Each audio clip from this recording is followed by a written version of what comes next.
नमस्ते, आप सभी विद्यार्थी का हमारे YouTube चैनल हिंदी पाठशाला पर स्वागत है।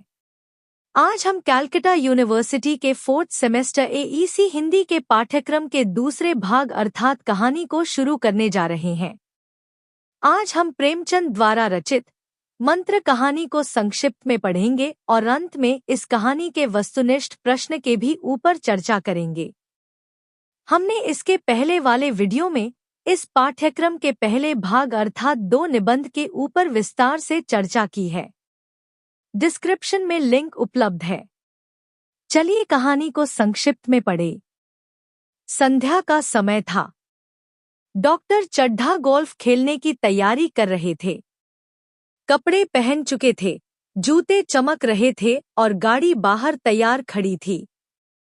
तभी 2 कहार एक डोली लेकर आए।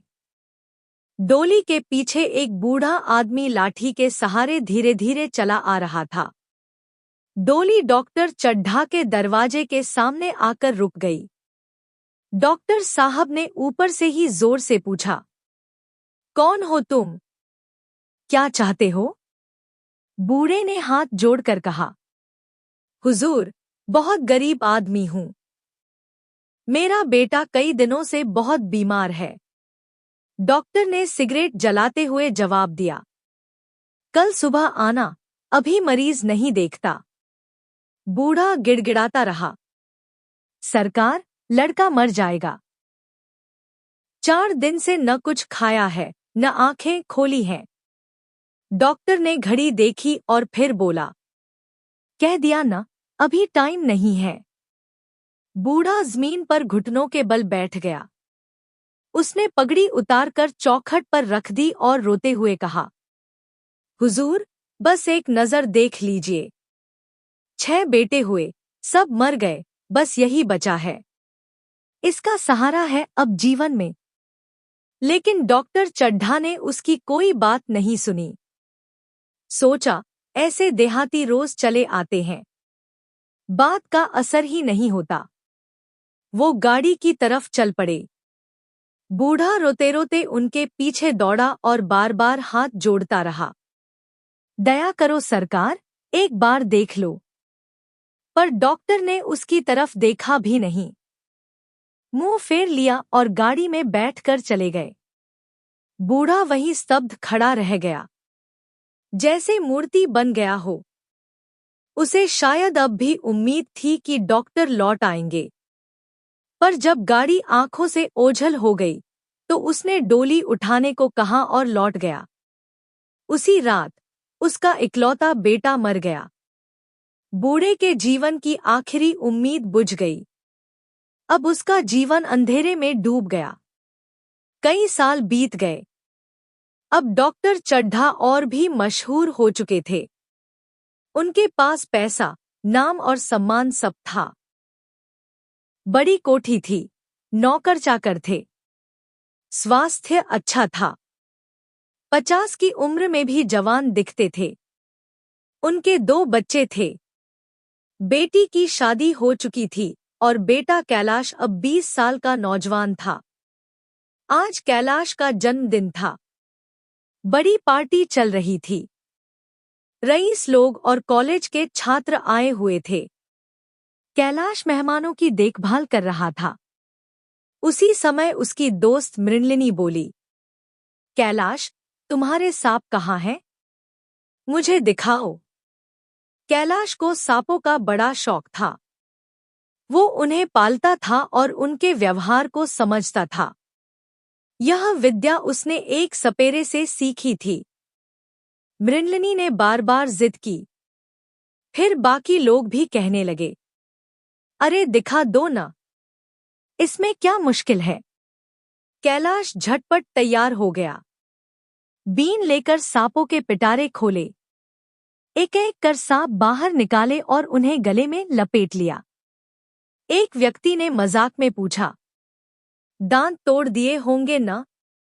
कैलाश हंसते हुए बोला, नहीं, इनके जहरीले दांत अब भी हैं। देख लो।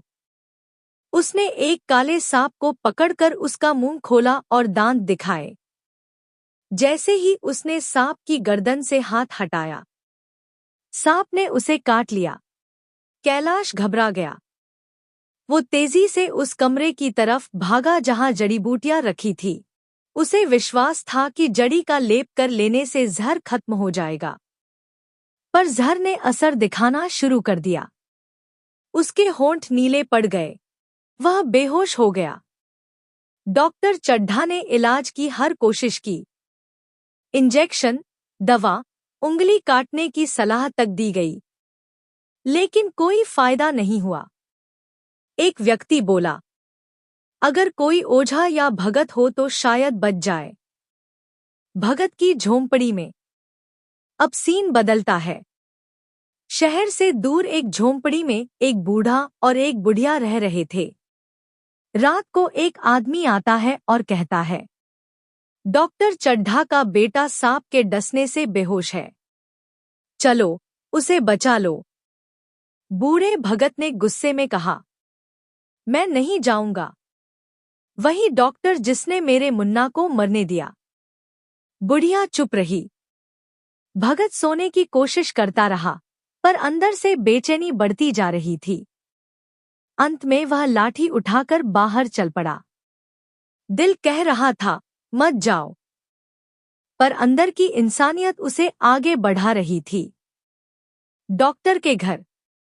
डॉक्टर चड्ढा का घर रोशनी से जगमगा रहा था, पर अंदर मातम था।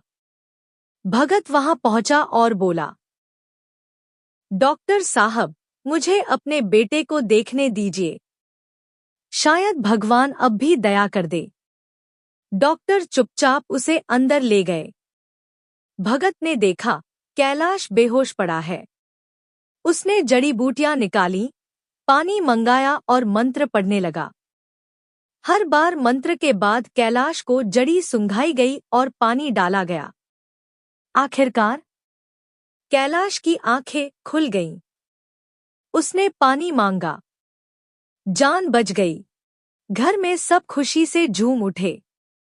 कैलाश की मां रोते हुए भगत के पैरों में गिर गई, पर भगत चुपचाप वहां से चला गया।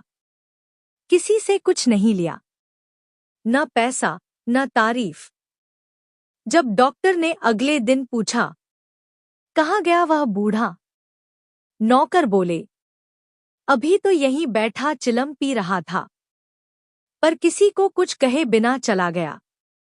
अंत में डॉक्टर चड्ढा ने कहा, रात को मैंने उसे नहीं पहचाना, पर दिन निकलते ही मैं उसे पहचान गया था।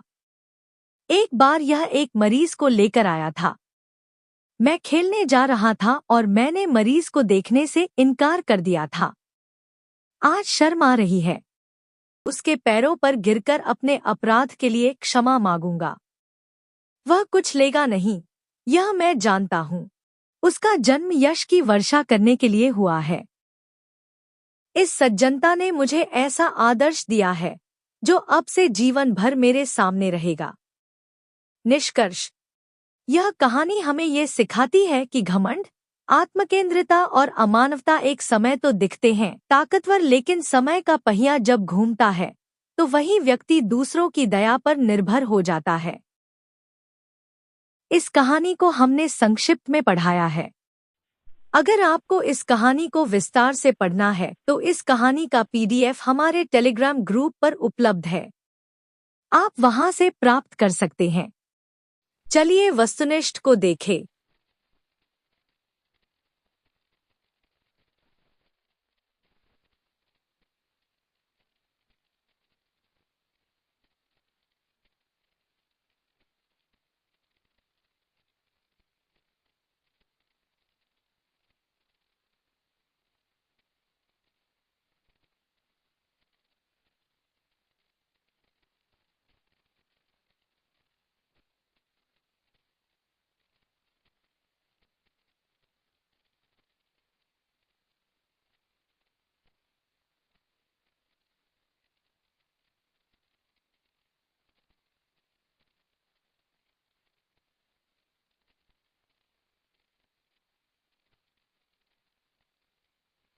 यह PDF हमारे टेलीग्राम ग्रुप पर उपलब्ध है। आप वहां से प्राप्त कर सकते हैं।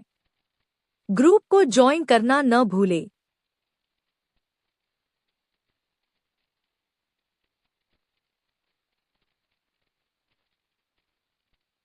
यह वीडियो यहाँ समाप्त होती है। हम आशा करते हैं कि यह वीडियो आपको पसंद आई होगी। तो कृपया वीडियो को लाइक और चैनल को सब्सक्राइब करना न भूलें। धन्यवाद।